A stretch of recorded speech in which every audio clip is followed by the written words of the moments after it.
अंतर्राष्ट्रीय योग दिवस है, आपने योग कराया लोगों को, क्या रहा और लोगों को क्या करना चाहिए? ये जो पूरे संपूर्ण विश्व में 11वां अंतर्राष्ट्रीय योग दिवस एक थीम के अंतर्गत, जो थीम है एक अर्थ, एक पृथ्वी, एक स्वास्थ्य। इसके पीछे का जो मोटो है, आप देख रहे हैं कि पिछले कोरोना काल के बाद से पूरे पर्यावरण में बहुत ही बदलाव आ रहे हैं।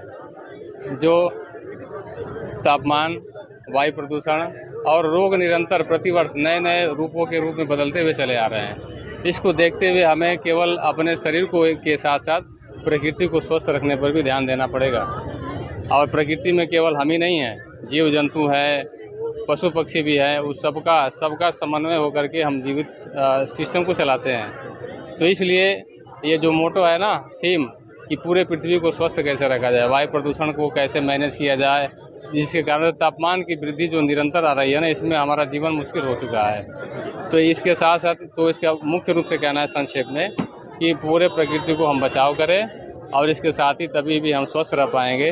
और स्वस्थ का मतलब भी होता है स्वस्थ, यानी स्वयं में स्थिर रहना, यानी अपने भलाई के साथ साथ दूसरे की भी भलाई करना।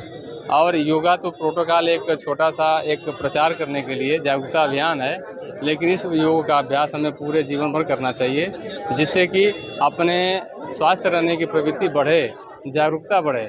क्योंकि रोग होने के बाद हॉस्पिटल में तो चले ही जाएंगे, लेकिन हम पहले बचें, इसके लिए प्रिवेंशन के लिए होता है योगा प्रोटोकॉल और योग का अभ्यास, जिसमें आसन है, प्राणायाम है, आहार भी आ रहा है। केवल अगर आसन कर लेते हैं, प्राणायाम कर लेते हैं तो भी आप स्वस्थ नहीं रहते हैं, क्योंकि जिस प्रकार का ईंधन शरीर के अंदर जाएगा उसी प्रकार का आपके शरीर के अंदर प्रभाव भी पड़ेगा।